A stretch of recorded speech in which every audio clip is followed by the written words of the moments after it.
कुछ ही दिनों में करुणा की शादी होने वाली थी। उसके ताऊजी अन्य रिश्तेदारों के साथ मिलकर शादी की इंतज़ाम कर रहे थे। करुणा को जैसे इस सब से कोई मतलब नहीं था। वह बैठ कर अपनी माँ को याद कर रही बस रोती रहती थी। शादी से 2 दिन पहले शोभा भी आ गई थी। शोभा को देखकर करुणा की कुछ आस बंधी। यह तो सब उसे पराए नजर आ रहे थे। इसी कारण शोभा को करुणा की ताई जी पसंद नहीं करती थीं।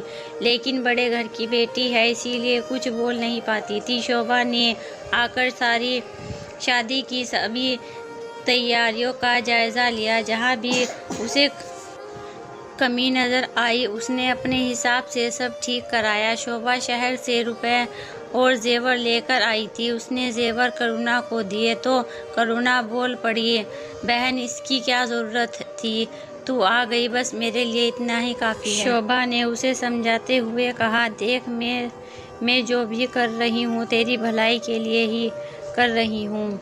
ये पैसे और जेवर तू अपने पास रख ले, किसी को बताना मत।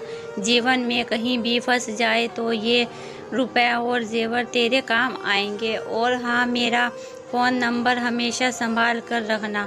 वैसे मैं तेरे ससुराल भी आऊँगी, कभी तुझे मेरी ज़रूरत पड़े तो फ़ोन ज़रूर करना। यह सब सुनकर करुणा की आंखों में आंसू आ गए। वो बोली, बहन तू मेरे बचपन की सहेली है, फिर भी तूने एक बहन से बढ़कर मेरे लिए किया है। यहाँ जितने लोग हैं वे किसी न किसी कारण से मेरे साथ लगे हैं। कोई मकान हड़पना चाहता है, कोई मुझसे अपना पीछा छुड़ाना चाहता है। मैं तेरा ये उपकार कैसे चुकाऊंगी। शोभा ने उसे डांटते हुए कहा, खबरदार, तो बेकार की बातें की।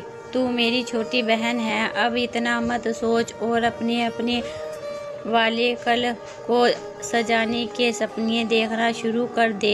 यह सुनकर करुणा और शोभा दोनों बहसने लगी। समय जैसे पंख लगाकर उड़ रहा था। शादी वाले दिन दोपहर को करुणा के ताऊजी करुणा के पास आए और बोले, बेटी तेरी शादी का खर्चा चुकाने के लिए मैं सोच रहा था तेरे जाने के बाद इस मकान को किराए पर चढ़ा दूं, इससे कर्जा चुक जाएगा। तभी पीछे खड़ी शोभा बोली, ताऊजी ऐसा कौन सा बड़ा कर्जा हो गया है इस शादी में।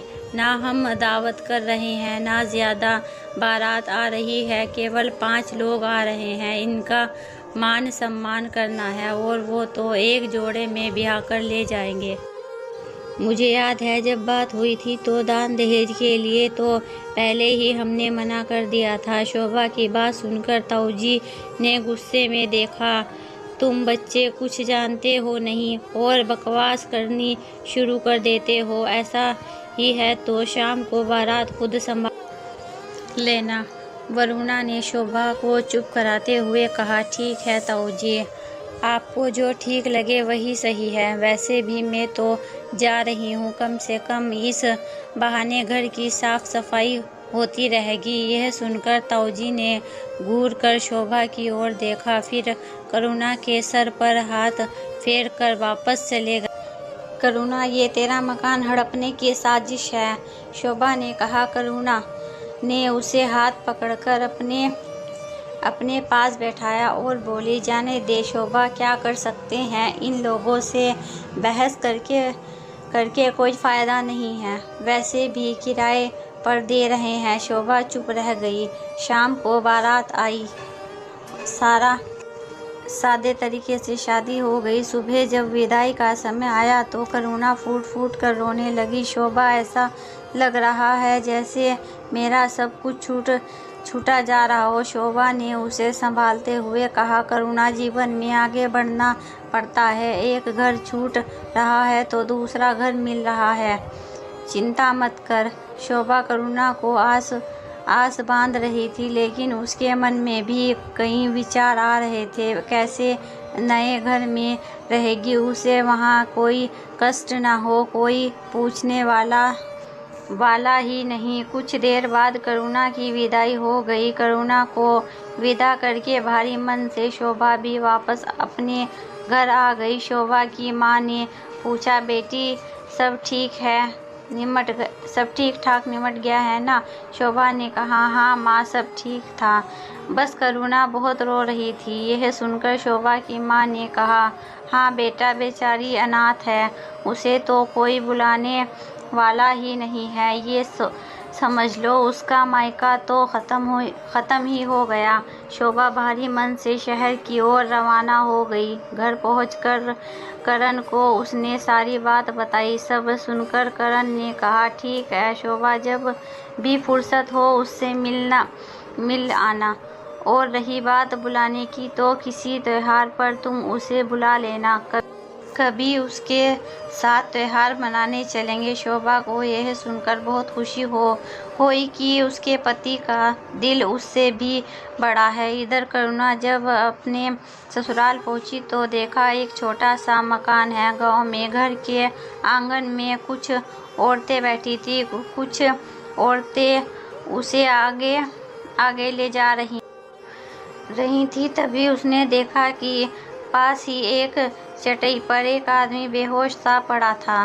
करुणा उसे देखकर डर गई। तभी उसकी सास ने कहा, अरे डर मत, तेरा देवर है, कल शादी की खुशी में ज़्यादा पी गया है, तू अंदर चल। करुणा अंदर एक कमरे में जाकर बैठ गई। मिट्टी से लिपा गया फर्श जिस पर एक चटाई बिछी थी, करुणा को वहां बैठाया गया। घर में काफ़ी चहल पहल थी। कुछ देर बाद करुणा से पूजा करवाई गई। करुणा की सास करुणा से सारी रीति रिवाज करवा रही थी। सभी कामों से निमटकर एक औरत ने करुणा से कहा, बहू थोड़ा आराम कर ले, बहुत थक गई होगी। वह एक तकिया दे गई। जाते समय दरवाज़ा बंद कर गई। करुणा तकिए को सिरहाने लगाकर लेट गई। थकान के कारण उसका शरीर टूट रहा था। कुछ ही देर में नींद आ गई। 5वें भाग के लिए चैनल को सब्सक्राइब कीजिए, लाइक कीजिए, शेयर कीजिए।